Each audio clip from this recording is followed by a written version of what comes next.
Mesdames et messieurs, bonsoir. Il est 20h sur les antennes de la télé Futur Média. C'est parti pour le sommaire de cette édition. L'horreur à Sacré-Cœur. Ce dimanche, un homme tue ses 3 enfants avant de se donner la mort. Le docteur Falapay, dentiste en instance de divorce, a laissé une lettre pour expliquer les motifs de son acte. La très faible présence des femmes tête de liste dans le département de Rufisque indispose les organismes de défense des femmes. Pourquoi en est-il souvent ainsi pour cette couche de la population politique? Élément de réponse dans son dossier réalisé par notre correspondant sur place. Et puis en football, début du regroupement des Lions du Sénégal ce dimanche à Lomé. Dans ce 20h, nous nous attarderons sur Habib Diallo, le deuxième meilleur buteur de la Ligue 1 actuellement, affiche la forme avec son club Strasbourg. Voilà le sommaire de ce 20h, tout de suite le développement.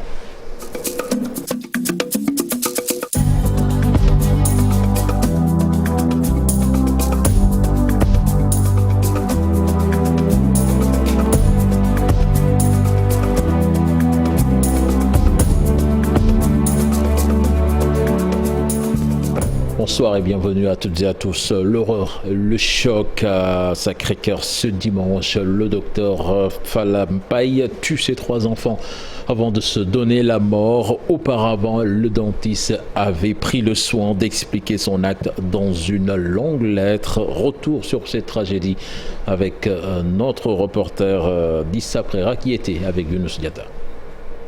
C'est une tragédie qui s'est déroulée à Sacré-Cœur. Un père de famille, médecin dentiste de surcroît, a tué ses 3 enfants avant de se donner la mort lui-même. Des faits qui se sont déroulés en début d'après-midi ce dimanche. Dakaractu, qui donne la nouvelle, indique que le docteur Paye, en instance de divorce, aurait décidé de priver ses enfants de leur maman.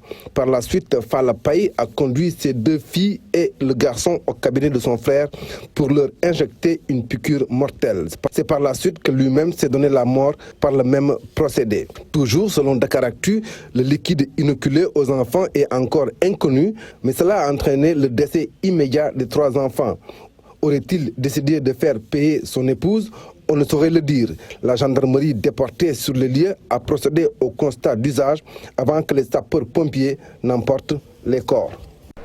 Dissa Prera, donc vous l'avez dit, le défendant qui a écrit une longue lettre pour justifier son acte et accuser son épouse. Certainement, nous y reviendrons dans nos prochaines éditions.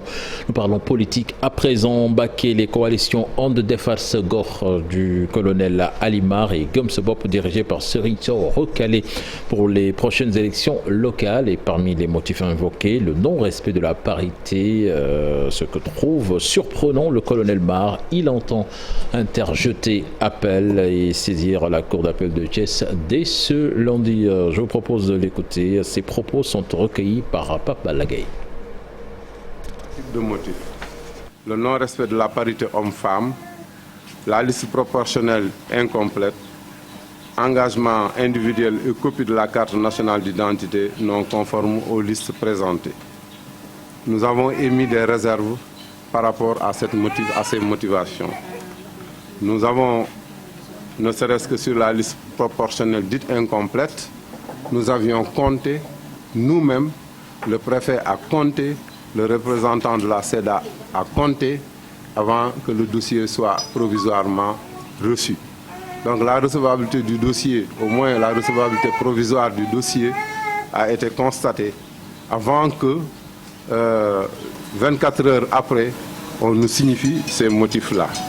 Donc nous avons beaucoup de réserves par rapport à ces motifs parce que nous avons fait un travail sérieux, nous avons fait un travail rigoureux et qu'on aurait pu nous appeler avant même de rédiger cette motivation pour que nous puissions confronter nos idées par rapport à celles de la commission. Nous envisageons par rapport à cela de faire d'abord un recours que je mettrai entre guillemets administratif. Nous allons demander dès lundi au préfet d'accéder à notre dossier et de vérifier pièce sur pièce avec lui ou son représentant la véracité des propos avancés dans ces motivations. Mais nous ne nous arrêterons pas à cela.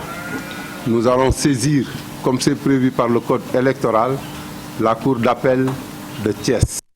Puis après 6 ans de travail de proximité pour conquérir la mairie de Thiès-Nord, finalement, Habib Niang, des responsables de Benno Bokk Yakaar, se range derrière Rewmi, une décision des instances de l'APR. Pour lui, il respecte la discipline de parti avec un grand mais. Je propose de l'écouter, des propos recueillis par Cheikh Anta Diop et Seyla Tir. Ce n'est pas seulement en étant maire que l'on peut aider sa population.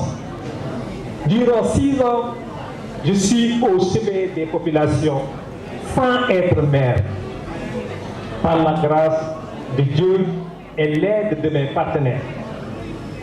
Inch'Allah, je continuerai à accompagner les populations dans le besoin.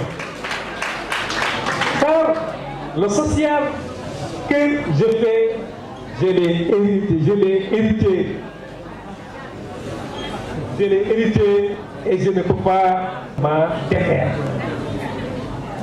Pour finir, je voudrais vous exhorter tous à relever le défi de l'unité et de la victoire de notre coalition au soir du 23 janvier 2022.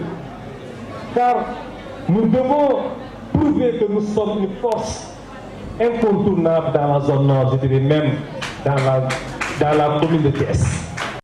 Vous le disiez dans les titres de ce 20h, le nombre de femmes tête de liste dans les différentes coalitions de la ville de Rufisque, très infime. Même si la parité est respectée dans la plupart des cas, il n'y a que de listes dirigées par une femme. Une situation qui a poussé plutôt les organismes de défense des femmes à monter au créneau pour demander à l'application des recommandations du caucus des femmes leaders en dossier signé Abdourahmane Diagne et Ahmadou Bamba Samb.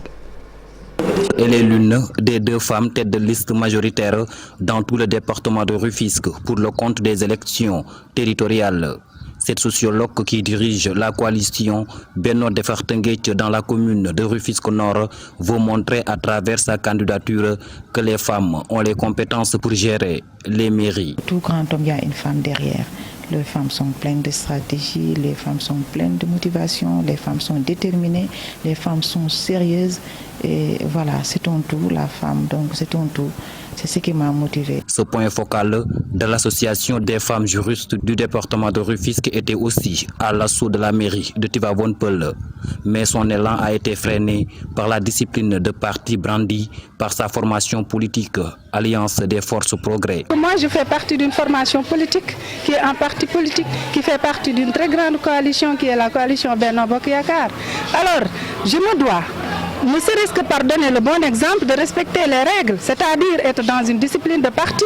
Si mon parti me demande de tout laisser tomber et d'aller avec le candidat que le président Macky Sall, qui est le président de Benno Bokk Yakaar, aura choisi, je me dois de le faire. Mais que faire pour changer la donne? L'ancienne maire de Rufisque Est estime que la réponse se trouve dans les recommandations faites par caucus des femmes leaders. Jamais de mémoire de Sénégalais, je n'ai vu autant de candidatures féminines, de candidatures à la candidature et aussi de candidates qui, après avoir été déboutées par leur formation, ont pris sur elles-mêmes d'aller toutes seules aux élections, sur leur propre bannière. Et ça, c'est des avancées significatives. Et moi, aujourd'hui, je suis assez fière de la participation des femmes. D'autres femmes qui avaient déclaré leur candidature se consolent aujourd'hui avec des têtes de liste proportionnelles. C'est le cas de l'ancienne journaliste Nafissatou Diouf et Maguette Diop, femme de développement. Parlons de toute autre chose à présent avec le sit-in des populations du village de Ndiaye Diao, c'est dans le département de Kébémer. Ces dernières sont préoccupées par leurs conditions de vie et celles des jeunes qui, en dehors de l'hivernage, n'ont aucune activité pour gagner leur vie. Les femmes de la localité rencontrent également beaucoup de difficultés, surtout dans le domaine de la santé. Explication Kernofal. Lors de ce sit-in, le point essentiel sur lequel les populations de Ndiaye Diao ont beaucoup insisté est lié au problème de l'emploi des jeunes dans la localité. Ici, à la fin de l'hivernage, aucune activité économique ne peut être menée selon elles. Il n'y a que l'agriculture comme activité économique dans le village. Pendant l'hivernage, nous travaillons dans les champs, mais après, il n'y aura plus rien à faire ici. Certains jeunes sont obligés de se rendre à la capitale pour gagner leur vie. Pour permettre aux villageois de trouver du travail pendant la saison sèche, les populations demandent la réhabilitation du système d'adduction d'eau du champ communautaire de Ndiengue-Diao. Nous avons un champ communautaire de 12 hectares déjà clôturé avec des canalisations et des bassins. Aujourd'hui, il y a un projet de construction d'un nouveau forage sur le site de Ndiengue-Diao. Et tout ce que nous souhaitons est que l'eau de ce champ villageois soit rétablie pour qu'on puisse faire de l'agriculture contre saison. Le manque de moulins à mil et l'absence de structures sanitaires figurent également sur la liste des doléances des villageois qui font des kilomètres pour trouver une structure sanitaire qui puisse les prendre en charge. Les femmes sont très fatiguées. Nous n'avons pas de moulins à mil. En ce qui concerne la santé également, nous avons des problèmes. Le village n'a qu'une case de santé qui, depuis sa construction, n'a jamais fonctionné. Sur un autre registre, les populations de Ndiengue ont également sollicité la construction de ralentisseurs sur la route qui traverse le village pour limiter les risques d'accidents connus dans la zone. Comme on peut le voir, la route Sagata passe devant notre école et c'est pas du tout sûr pour les enfants qui traversent. C'est pourquoi nous réclamons des ralentisseurs de type Dodane. Ndiengue-Diao est une localité de la commune de Tcholomfal dans l'arrondissement de Sagarda, département de Kébémer. Tchon, deuxième plus gros village de la commune de Nibi. Des femmes font des dizaines de kilomètres pour se soigner. Les populations réclament un poste de santé, le lotissement du village et en lycée pour les nombreux élèves qui vont étudier ailleurs dans des conditions très précaires. Je vous propose de suivre leur porte-parole. Il s'appelle Maodo Fall, interrogé par Omar Ndiaye.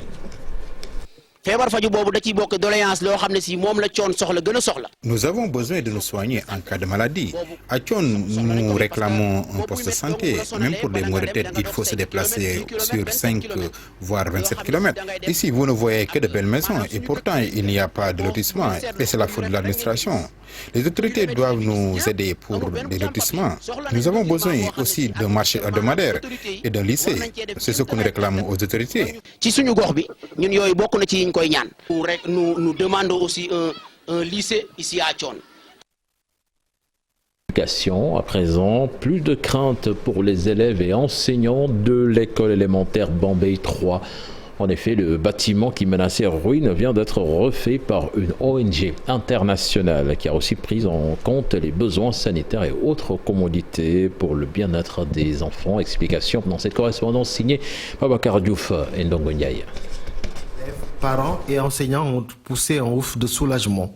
L'école élémentaire Bambey 3, dont le bâtiment a subi l'effet du temps, vient d'être faite par une ONG internationale, Women for Africa. Les 12 classes ont été réhabilitées, réfectionnées, rénovées. Toutes les classes ont été carrelées. Les murs repeints, les tableaux refaits et repeints. 6 nouvelles toilettes.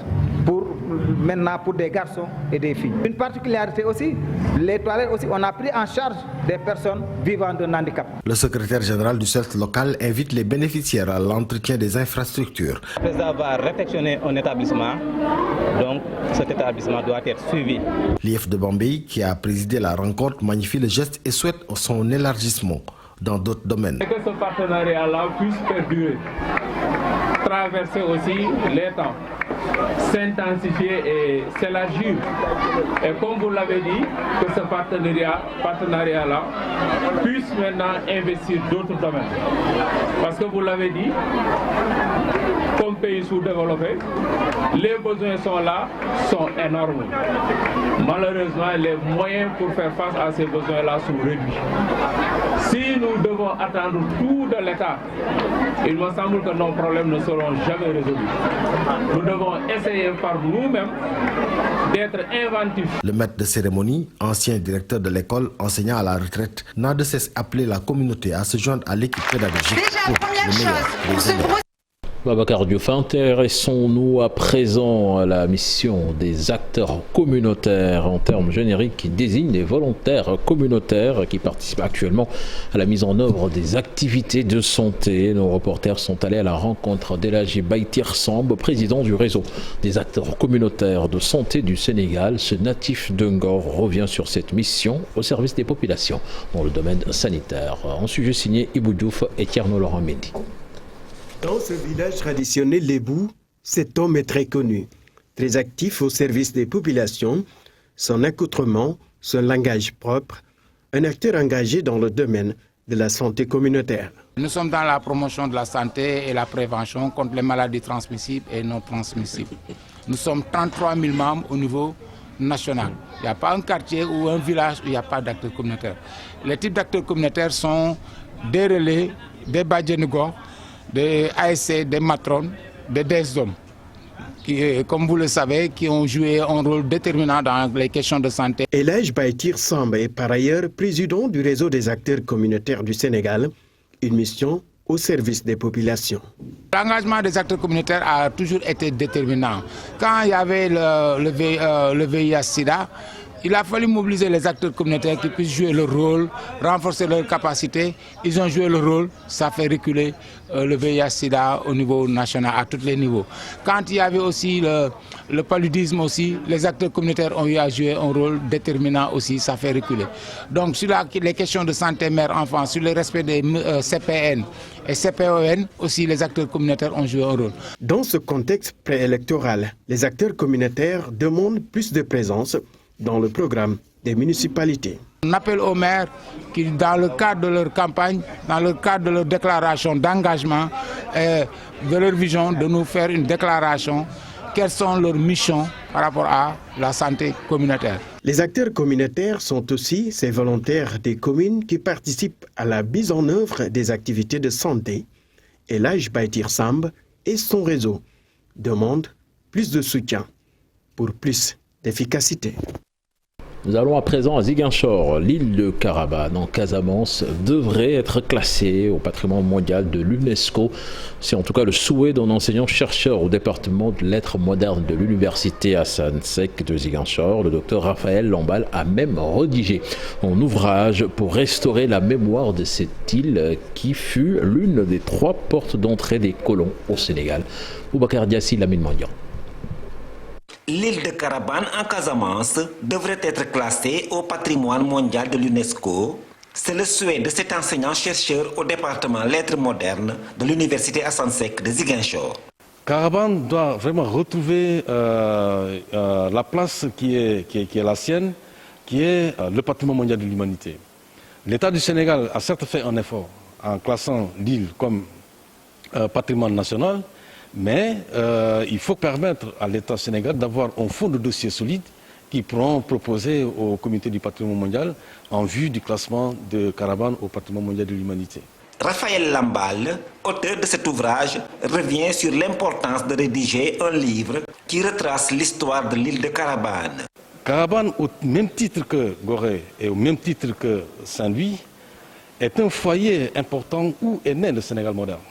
Parce que avec cette histoire à Carabane, il y a la mémoire de l'esclavage, il y a la mémoire de la colonisation, et toute cette mémoire a laissé des traces à Carabane. L'auteur de Carabane, Il Mémoire, explique brièvement le contenu de son ouvrage. L'ouvrage de Carabane, Il Mémoire, est un ouvrage qui est à la croisée de plusieurs disciplines. Eh bien, il y a une partie histoire, effectivement, parce que la première partie, que j'ai intitulée Esprit des lieux, me permet de revenir sur l'histoire, n'est-ce pas, de Carabane. Et cette histoire, c'est cette histoire-là qui montre notre rapport avec l'Occident. Tout est parti d'une déception qu'a eu l'auteur lors d'une visite de terrain sur l'île de Carabane. Je dirais que tout est parti d'une déception. En 2011, j'avais organisé ici à l'université Assane Seck de Ziguinchor un colloque. Et à la fin de ce colloque, puisqu'il y avait des collègues universitaires qui étaient venus de l'étranger, donc il fallait quand même leur faire découvrir un peu la Casamance. Et alors arrivé à l'île de Carabane, n'ont pas pu trouver sur place une personne ressource pour expliquer l'histoire de Carabane. Et j'en avais éprouvé une certaine honte. Cet enseignant-chercheur espère que d'autres Sénégalais feront la même chose au profit de l'île de Carabane. Parlons football à présent avec le démarrage ce dimanche du regroupement des Lions pour les 2 dernières journées des éliminatoires de la Coupe du Monde de football. Retenez donc Seyni Dia qui s'ajoute à la liste des forfaits après Abdou Diallo, le gardien de but Seyni Dia donc qui va être remplacé par le gardien du Casa Sport Alioune Badara Fati, donc appelé par Aliou Cissé. Un joueur qui sera de la partie, c'est Habib Diallo qui a joué et marqué cet après-midi face au FC Nantes avec son club Strasbourg. Habib Diallo attendu demain à Lomé, un lion en forme, nous dit Chersali Boudiara. 7 buts inscrits en 13 matchs de Ligue 1 joués cette saison. Habib Diallo retrouve ses talents de finisseur au sein de l'attaque de Strasbourg. Une sacrée efficacité suite à une première saison difficile avec des blessures et un long temps d'adaptation. Après son départ du FC Metz, il avait marqué que 9 buts en 32 matchs de la saison 2020-2021. Un total qu'il va battre certainement dans quelques semaines. Habib Diallo, 26 ans, est en effet très prolifique depuis son but face à Lyon lors de la 5e journée. L'attaquant international sénégalais enchaîne en signant un doublé devant FC Metz, son ancien club. Le buteur reste tout de même 3 rencontres sans scorer avant de retrouver ses sensations contre Saint-Etienne à la 10e journée. Diallo, un pur avant-centre de métier et auteur encore d'un doublé face à Lorient lors de la 12e journée. Ce week-end également, il est allé de sa réalisation dans le nul 2 buts partout obtenu par Strasbourg à Nantes. Avec ses 7 buts, Habib Diallo est à la 2e place au classement des buteurs à quelques jours des 2 dernières journées du premier tour des qualifications à la Coupe du Monde 2022. Voire à la CAN 2020 de remporter. À Habib Diallo de maintenir le cap jusque là-bas en club et en sélection pour apporter sa contribution. Merci à vous, Chersali Boudiara. C'était là le dernier élément de ce journal. Excellente suite des programmes en compagnie de la Télé Futur Média. Au revoir.